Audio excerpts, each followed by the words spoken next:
ठीक है, तो हम लोगों ने अ, पिछली क्लास में पोस्ट गुप्ता पीरियड देखा था और इस क्लास में हम लोग एक और चीज देखेंगे और वो है ट्रिपल अलायंस। ट्रिपल अलायंस यानी क्या? सबसे पहली चीज, ऐसा क्या हुआ कि ट्रिपल अलायंस हुआ? अगर हम बात करें तो उत्तर भारत की कंडीशन क्या है अभी? अगर मैं नॉर्थ इंडिया की बात करता हूं तो नॉर्थ इंडिया की इस समय जो कंडीशन है वो ये है कि इस समय नॉर्थ इंडिया का जो सबसे बड़ा एम्पायर था वो कमजोर पड़ चुका था और कमजोर पड़ जाने की वजह से वर्धन वंश ने अपनी कैपिटल क्या बना दी थी? कन्नौज को। यानी पाटलिपुत्र अपना अस्तित्व खो चुका था और कन्नौज भारत की कैपिटल बन चुकी थी। और कन्नौज को हम किस नाम से जानते थे? महोदय नगर के नाम से जानेंगे। ठीक। अब कन्नौज पर अधिकार करने के लिए जब वर्धन एम्पायर समाप्त हो गया तो वर्धन एम्पायर के समाप्त होने के बाद अब कन्नौज पर अधिकार करने के लिए तीन राज्यों के बीच एक संघर्ष होगा। इसी संघर्ष को हम ट्रिपल अलायंस कहते हैं। क्या कहते हैं? ट्रिपल अलायंस यानी त्रिपक्षीय संघर्ष। त्रिपक्षीय संघर्ष किसके बीच में होगा? तो सबसे पहले उत्तर में यहां रहने वाले प्रतिहार, बंगाल में रहने वाले पाल और दक्षिण में रहने वाले राष्ट्रकूटों के बीच। ठीक। तो यानी कि ट्रिपल अलायंस की अगर हम बात करें तो ट्रिपल अलायंस पाल, प्रतिहार और राष्ट्रकूटों के बीच में हुआ। किसके बीच में हुआ? पाल, प्रतिहार और राष्ट्रकूटों के बीच। क्यों हुआ? तो कन्नौज यानी के महोदय श्री पर अधिकार करने के लिए हुआ। सिंपल सा, कन्नौज पर अधिकार करना है इसलिए होगा। परिणाम क्या निकलेगा? प्रतिहार शासकों की इसमें विजय होगी, लेकिन अंत में ये तीनों एम्पायर समाप्त हो जाएंगे और सब अपने वंश का अंत कर लेंगे। समझ में आई? यानी के पाल, प्रतिहार और राष्ट्रकूट शासकों की जब कन्नौज को लेकर आपस में संघर्ष प्रारंभ होगा तो इस संघर्ष में अंत में विजय किसकी होगी? प्रतिहारों की होगी, लेकिन तीनों ही तीनों वंश समाप्त हो जाएंगे। क्लियर है? आगे देखते हैं हम लोग इसमें क्या हुआ फिर।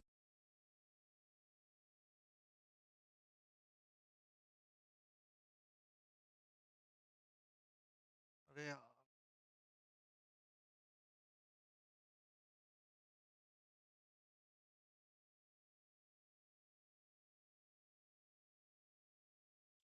देखो ये मैप है। इस मैप में हम लोग देखते हैं क्या कंडीशन है। सबसे पहले यहां पर कौन है? प्रतिहार है। यहां कौन है? पाल है। और यहां कौन है? राष्ट्रकूट है। और नीचे कौन है? चोला एम्पायर है। ठीक है। यानी भारत की कंडीशन अभी कैसी बनी हुई है? पाल, प्रतिहार और राष्ट्रकूटों के संघर्ष के समय भारत ऐसा डिवाइड। आने वाले समय में जब ये तीनों वंशों का अंत हो जाएगा तो इन्हीं प्रतिहार वंश के पतन के बाद यहां पर राजपूतों की उत्पत्ति होगी। किसकी उत्पत्ति होगी? राजपूतों की। यानी अधिकांश राजपूत किसके सामंत माने जाएंगे? प्रतिहारों के सामंत माने जाएंगे। किसके माने जाएंगे? प्रतिहारों के।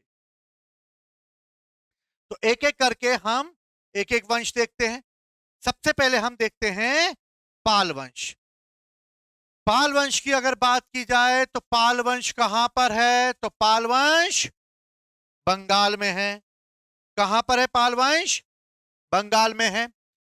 पालों का फाउंडर कौन है? गोपाल। गोपाल। कौन है? गोपाल। याद रखना, फाउंडर याद रखना, कौन किसका फाउंडर है। तो कौन फाउंडर है इसका? गोपाल है। गोपाल ने, क्योंकि मैंने कल क्लास में तुम्हें यह बताया था कि पाल वंश जो है, इन पाल वंश के शासकों ने एक धर्म को महत्व दिया और वो धर्म है बौद्ध धर्म। किसको महत्व दिया था? बौद्ध धर्म को। इसलिए पाल शासक गोपाल ने यहां पर एक बिहार बनवाया और वो बिहार है नालंदा। बिहार का मतलब है जहां पर बौद्ध भिक्षु निवास करते हैं। ठीक है, उनको विहार कहते हैं। बौद्धों के रहने का स्थान विहार कहलाता है। गोपाल के बाद अगला शासक बनेगा धर्मपाल। कौन बनेगा? धर्मपाल। धर्मपाल क्या करेगा कि बंगाल से बढ़कर वो आगे बढ़ेगा और आगे बढ़कर सबसे पहले यही त्रिपक्षीय संघर्ष में भाग लेगा। किसमें भाग लेगा? त्रिपक्षीय संघर्ष में भाग लेगा।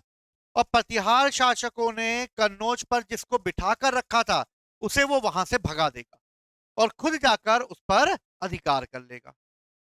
क्लियर है? यानी त्रिपक्षीय संघर्ष में पालों की तरफ से भाग लेने वाला पहला शासक कौन था? धर्मपाल था। कौन था? धर्मपाल था। जिसने कौन सा विहार बनवाया? विक्रमशिला, क्योंकि बौद्ध धर्म को मानने वाले थे ये। तो गोपाल ने नालंदा और धर्मपाल ने विक्रमशिला विहार बनवाया। क्लियर है? इसका अगला शासक होगा देवपाल। इस समय बौद्ध धर्म फैल चुका है। बौद्ध धर्म चाइना जा चुका है। बौद्ध धर्म जो है जापान कोरिया तक पहुंच चुका है। बौद्ध धर्म जो है वो दक्षिण में श्रीलंका तक पहुंच चुका है, इंडोनेशिया तक पहुंच चुका है। यानी बौद्ध धर्म का अलग अलग जगह विस्तार हो रहा है।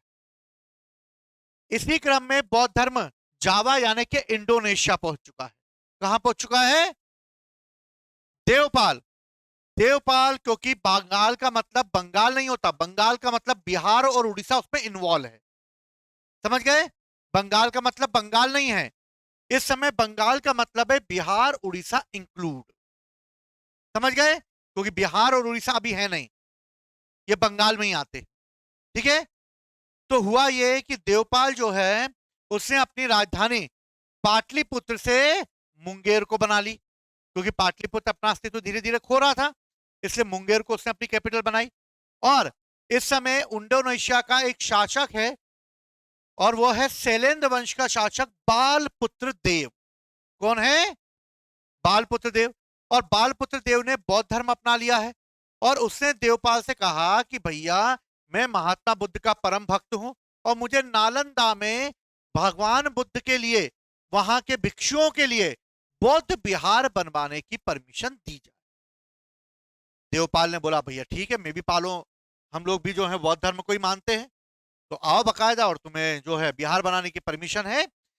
कहा जाता है कि देवपाल ने शैलेंद्र वंश के शासक बालपुत्र देव को 5 गांव दान में दिए नालंदा में बौद्ध विहार बनवाने के लिए। बात समझ में आई? देवपाल ने 5 गांव किस वंश के शासक को दिए? शैलेंद्र वंश के शासक को दिए। किस वंश का शासक? ये कहां पर था? जावा में। Java Indonesia. और कौन था शासक? बालपुत्र देव। क्लियर है? समझ में आई कहानी आज तक?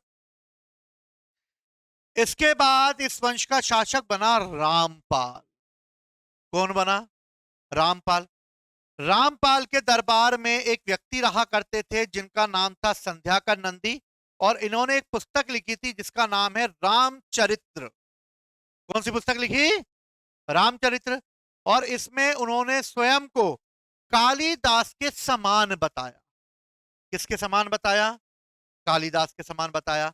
तो इस तरह रामपाल ने दरबार में संध्याकर नंदी ने रामचरित्र लिखी और इसमें उन्होंने अपने आप को कालिदास समाया और बताया, और खुद रामपाल को भगवान राम से तुलना करते हुए इसमें दिखाया गया। ठीक? तो संध्याकर नंदी की पुस्तक का नाम याद रखना, क्या है? रामचरित्र। आगे चलकर पाल वंश के समय ही जो है विद्रोह प्रारंभ हो गए, और विद्रोह प्रारंभ होने की वजह से रामपाल के समय केवर्त के किसानों ने विद्रोह कर दिया, और केवर्त के किसानों का विद्रोह आगे चलकर दबा दिया गया, लेकिन पालों की प्रतिष्ठा को आघात पहुंचा और पाल कमजोर पड़ गए।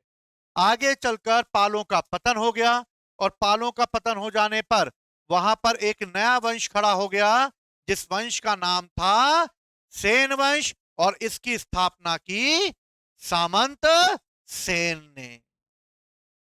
किसने की? सामंत सेन ने। ठीक है काजल की बहन? समझ में आ गई बात? तो पालों का फाउंडर कौन है, संस्थापक कौन है? गो गो गोपाल। किस धर्म को मानने वाले हैं?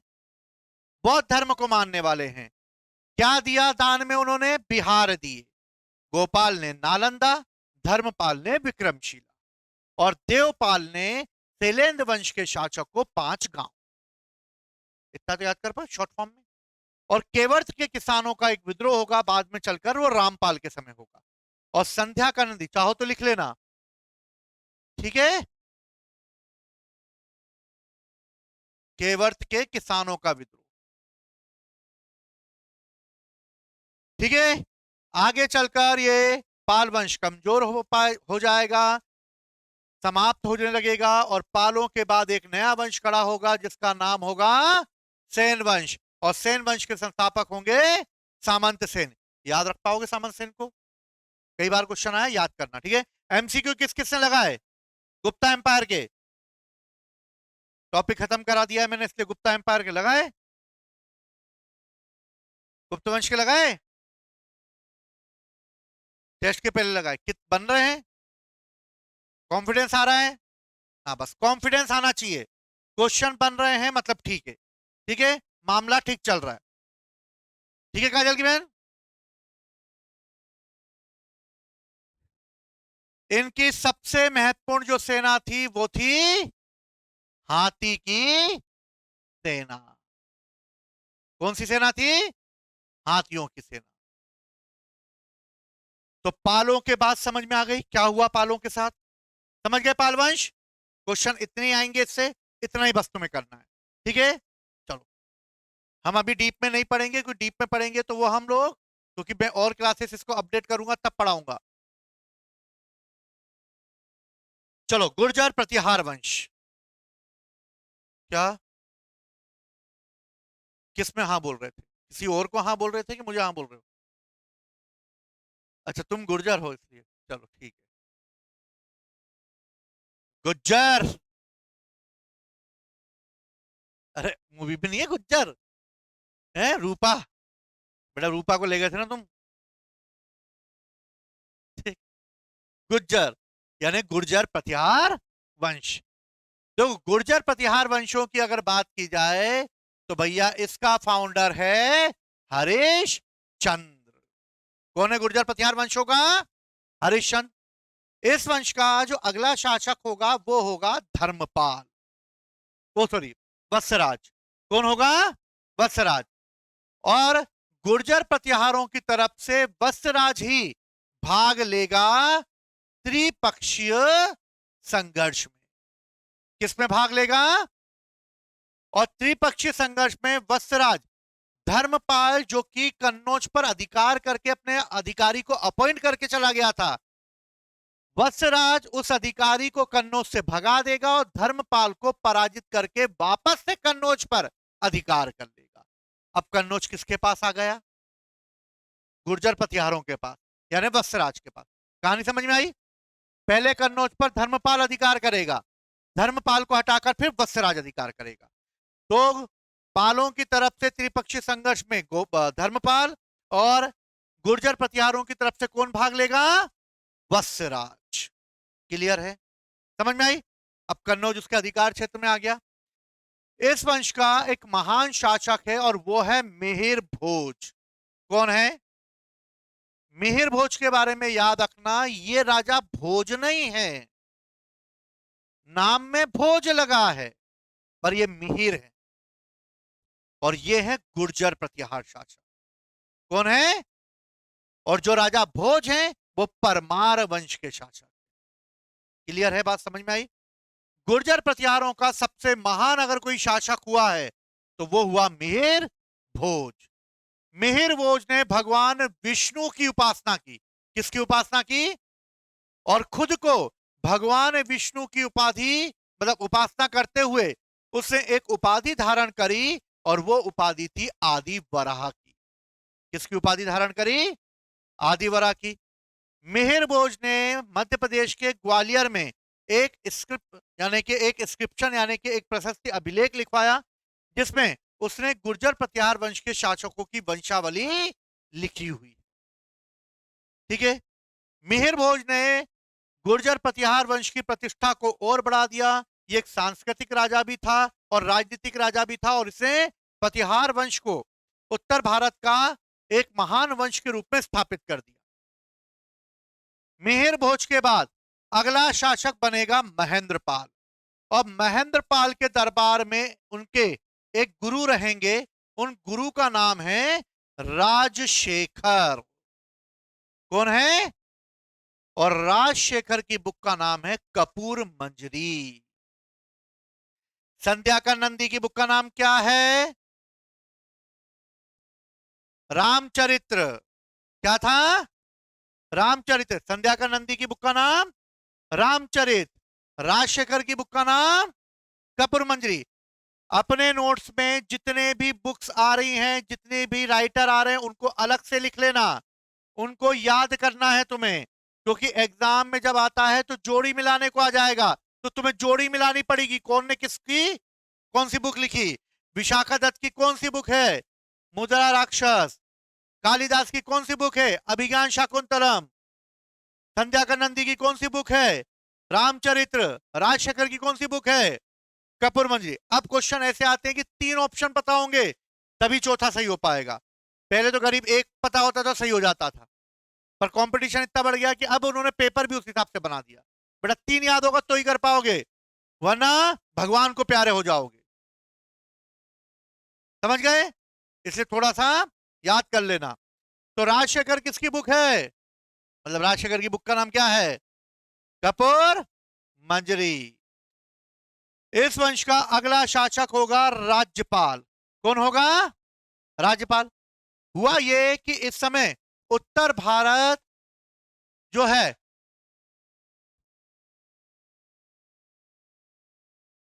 संकट से घिरा हुआ था, क्योंकि उत्तर भारत पर लगातार मुस्लिम आक्रमण हो रहे थे। इसी समय महमूद गजनवी ने भारत पर आक्रमण कर दिया। लगभग 17 बार आक्रमण किए उसने, और मोहम्मद गजनवी ने भारत पर आक्रमण करते हुए भारत के अंदर घुस गया। इस समय प्रतिहारों का जो शासक था वो था राज्यपाल। कौन था? राज्यपाल।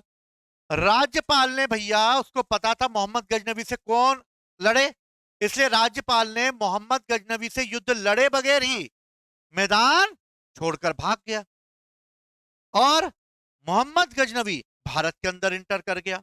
और भारत के अंदर इंटर करके उसने भारत को जी भर के लूटा। उसने भारत के धार्मिक स्थान वृंदावन, जो मथुरा है, उन सबको जी भर के लूटा, और लूटकर बहुत सारा धन भारत से लेकर चला गया। राज्यपाल चाहता तो वो रोक सकता था, चाहता तो रोक सकता था, लेकिन उसने क्या दिखा दी? पीठ दिखा दी। और राजपूत कभी पीठ नहीं दिखा। इस बात पर जब मोहम्मद गजनवी ने भारत को लगातार लूटा, और राज्यपाल बिना युद्ध लड़े ही अपनी राजधानी कन्नौज छोड़कर भाग गया, और महमूद गजनवी ने कन्नौज पर आक्रमण करके उसको जब जी भर के लूटा, तब चंदेल वंश का एक शासक हुआ विद्याधर, और उसने कसम खाई हाथ पे जल रखकर कि जब तक वो राज्यपाल की हत्या नहीं कर देगा तब तक वो चैन से नहीं बैठेगा। और उसने राज्यपाल को ढूंढने में अपनी पूरी ताकत लगा दी। कहा जाता है कि मोहम्मद गजनवी को अगर कोई रोक सकता है तो वो था चंदेल शासक विद्याधर, और विद्याधर ने महमूद गजनवी को कई बार रोका था। कहा जाता है कि मोहम्मद गजनवी अगर किसी को नहीं हरा पाया तो वो था चंदेल शासक विद्याधर, और विद्याधर भी महमूद गजनवी को नहीं हरा पाया। यानी कि दोनों के बीच युद्ध तो हुए, लेकिन स्पष्ट रूप से किसी की विजय नहीं हुई। दोनों एक दूसरे पर भारी पड़ गए। ठीक है, पर विद्याधर ने राज्यपाल, जो उसने अपनी पीठ दिखाई थी, उसने राज्यपाल को ढूंढ निकाला, और विद्याधर ने राज्यपाल की हत्या कर दी। और इस तरह गुर्जर प्रतिहार वंश समाप्त हो गया। समझ में आई बात? 1090 तक आते आते गुर्जर पतिहार वंश का पतन हो गया, और गुर्जर पतिहार का वंश का पतन होते हुए वहां पर एक नया वंश खड़ा हो गया जिसको हम कहते हैं गहड़वाल वंश। और इस तरह गहड़वाल वंश की स्थापना हो गई। तो क्या हो रहा है अभी? पाल गए तो सेन आए, गुर्जर गए तो कन्नौज के गहड़वाल आए। यही कन्नौज के गहड़वाल का शासक होगा जयचंद, और इसी की पुत्री होगी संयोगिता, जिसका अपहरण आगे पृथ्वीराज चौहान करेगा। उसकी कहानी हम बाद में देखेंगे, पहले यहां तक समझ में आ गई कहानी। गुर्जर पतिहार वंश की अगर बात की जाए तो गुर्जर पतिहार वंश की सबसे ताकतवर सेना थी अश्वरोही सेना। कौन सी सेना थी? अश्वरोही सेना। तो पाल वंश हमने देखा क्या था, हमने गुर्जर पतिहार वंश देखा, ठीक। अब हम देखेंगे राष्ट्रकूट, ठीक है। दक्षिण में कौन सा वंश है? राष्ट्रकूट वंश। सबसे पहला क्वेश्चन जो कई बार एग्जाम में पूछा जाता है, हमें ज्ञान के लिए पढ़ रहे हैं, हम एग्जाम के लिए पढ़ रहे हैं, इसलिए मुझे ज्यादा नॉलेज नहीं देना है तुम्हें, मुझे सिर्फ तुम्हें एग्जाम क्रैक कराना है। 90% में करा सकता हूं, 10% तुम्हें करना, क्योंकि एमसीक्यू जितने लगाओगे उतनी चीजें क्लियर होती जाएंगी। समझ गए?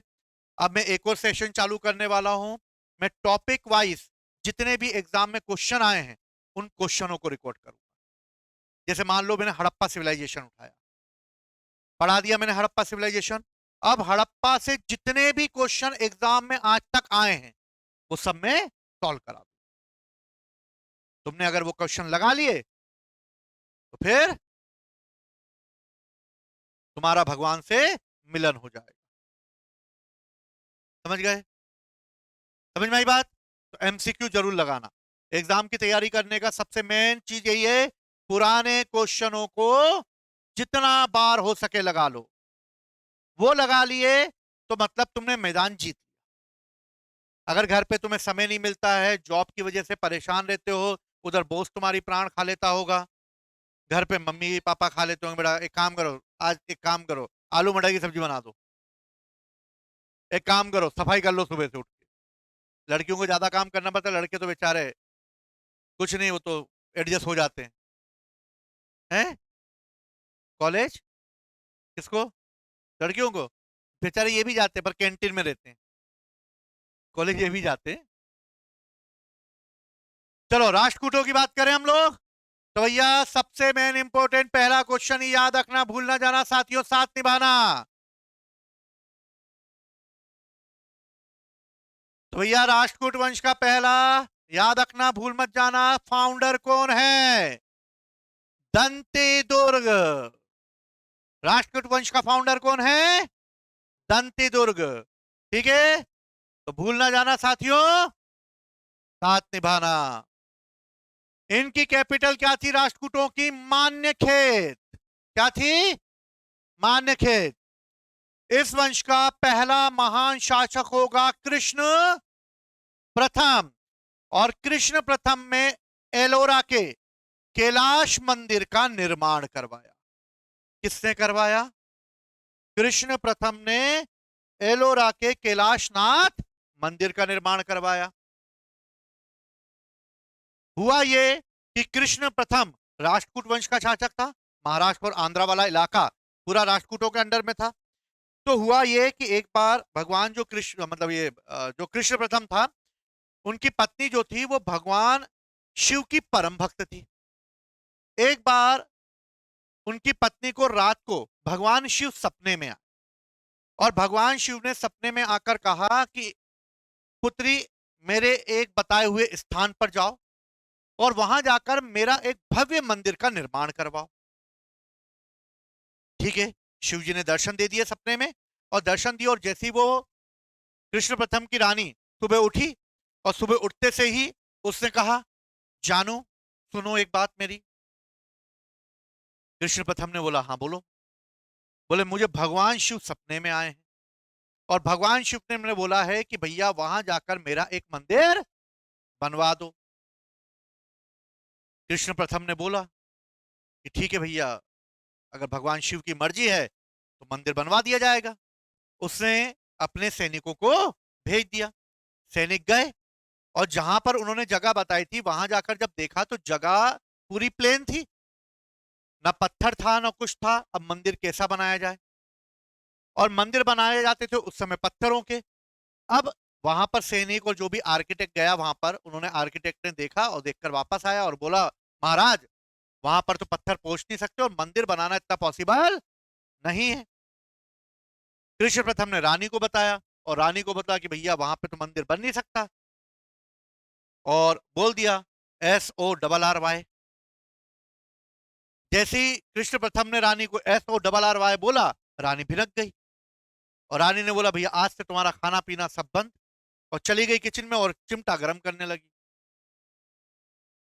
राजा समझ गया आज रात को पिटाई है अपनी, पीठ पे जो है चिमटे के निशान पड़ेंगे आज। कृष्ण प्रथम बेचारा डर गया और डर के मारे उसने अगले दिन फिर अपने एक आर्किटेक्ट को भेजा कि भैया जा देख कर आया यार भाई, वरना रानी वो किचन में जो है चिमटा गर्म कर रही, चिपका चुपको देगी कहीं अगर उसका मंदिर नहीं बना तो, क्योंकि बीवी का खौफ तो आदिकाल से रहा है ना, कोई नहीं बच पाया बीवी के खौफ से। तो कृष्ण प्रथम को राजा होगा तो क्या हुआ, वो कौन सा बच जाएगा?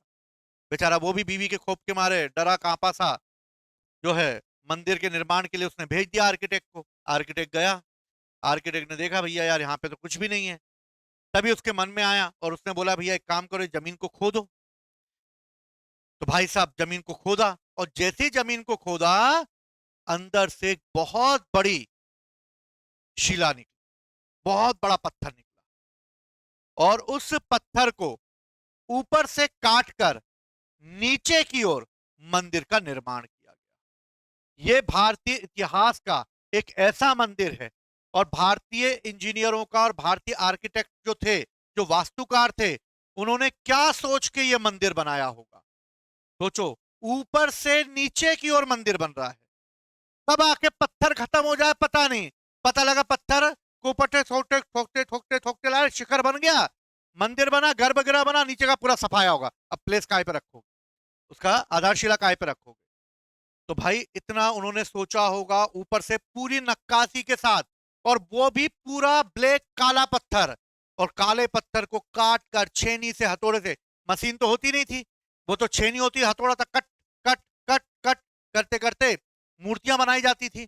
इतनी बारीक बारीक मूर्तियां उसमें बनाई और इस तरह एक भव्य मंदिर बनाया। और इस मंदिर को कहा जाता है एलोरा का कैलाशनाथ मंदिर। और इस एलोरा का कैलाशनाथ मंदिर राष्ट्रकूट वंश के शासक कृष्ण प्रथम ने बनाया। समझ गए? ऐसा ही कांची का भी कैलाशनाथ मंदिर है। तो जब वो आएगा तब मैं बताऊंगा कांची का कैलाशनाथ मंदिर किसने बनवाया, और फिर हम उसको याद करेंगे कि एलोरा का कैलाशनाथ मंदिर और कांची का कैलाशनाथ मंदिर किसने बनवाया। समझ गया इस बात को? तब मैं तुमसे ये पूछूंगा, समझ रहे हो? समझ गए? याद रखना, जो बताएगा वो डेयरी मिल्क पाएगा। समझ गए?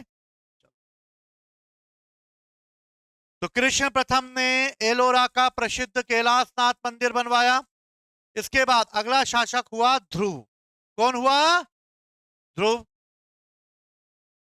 ध्रुव की अगर बात की जाए तो ध्रुव ने ही सबसे पहले ट्रिपल यानी कि त्रिपक्षीय संघर्ष में भाग लिया। अब देखो त्रिपक्षीय संघर्ष में भाग कौन ले रहा है? इधर से कौन आ रहा है? धर्मपाल। इधर से कौन आ रहा है? वत्सराज। और इधर से कौन आ रहा है? ध्रुव। किस पर अधिकार करने के लिए? कन्नौज पर अधिकार करने के लिए। तो ध्रुव ने सबसे पहले त्रिपक्षीय संघर्ष में भाग लिया। अगला शासक बना अमोघ वर्ष। कौन बना? अमोघ वर्ष। अमोघ वर्ष ने कविराज मार्ग, जो कि कन्नड़ भाषा में लिखी गई है, उस पुस्तक की रचना की। अमोघ वर्ष जैन धर्म को मानने वाला है।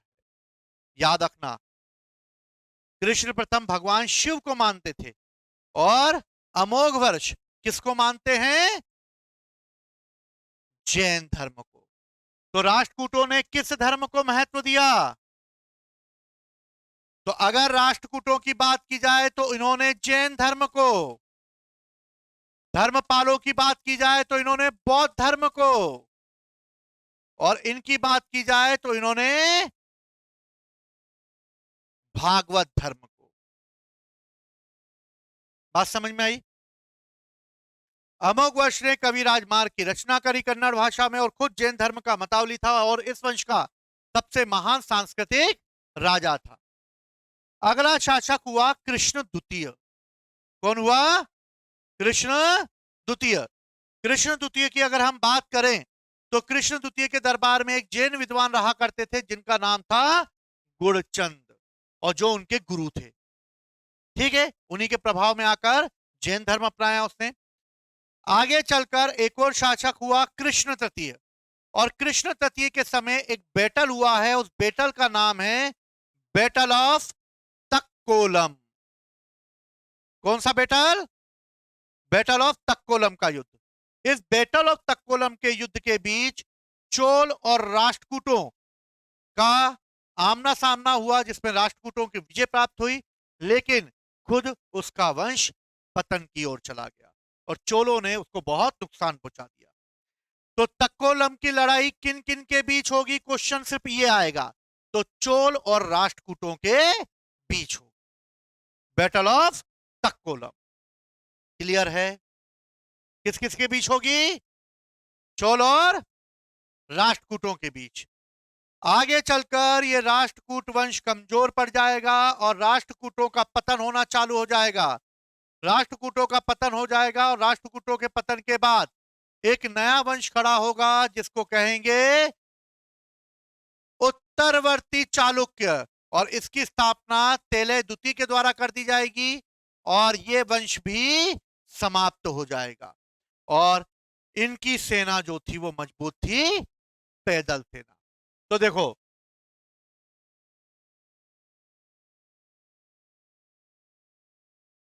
यहां पाल,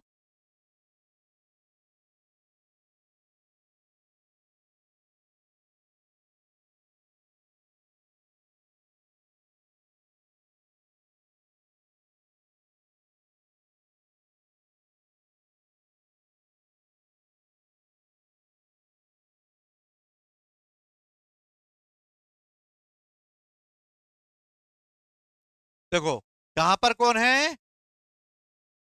पाल। यहां कौन है? प्रतिहार। और यहां कौन है? राष्ट्र। पाल जाएंगे तो कौन आएंगे? पाल वंश जाएगा तो सेन वंश आएगा। प्रतिहार वंश आएगा तो गहड़वाल आएंगे। राष्ट्रकूट जाएंगे तो उत्तरवर्ती चालुक्य आएंगे। पाल वंश का फाउंडर गोपाल, प्रतिहार वंश का फाउंडर हरिश्चंद्र, राष्ट्रकूटों का फाउंडर दंती दुर्ग। पालों की सेना हाथी, प्रतिहारों की सेना अश्वरोही, और राष्ट्रकूटों की सेना पैदल। समझ में आया कितना इजी हो गया? क्योंकि साउथ का इतिहास भी पढ़ना है अभी हमें। समझ में आई बात? तो इनको तीन वंश को याद करना, इनकी कहानियां याद करना, कौन कौन सा वंश था, अंत में क्या हुआ, इन सब के बारे में जानना है तुम्हें। और उसके बाद जो है हम अगला टॉपिक करेंगे, कौन सा? राजपूत का। तो कल मैं तुम्हें बताऊंगा राजपूत कौन थे, राजपूत कैसे आए, राजपूतों की उत्पत्ति कैसे हुई, कौन कौन से वंश रहे, क्या कहानियां रही उनकी, और फिर भारत पर इस्लाम का अटैक होगा और उस आक्रमणकारियों से किस तरह भारतीय राज्यों का जो है सामना हुआ और किस तरह इस्लाम भारत में प्रवेश कर गया। क्लियर है? तो फिर अगली क्लास में करते हैं हम लोग, है ना, राजपूत काल। जय हिंद, जय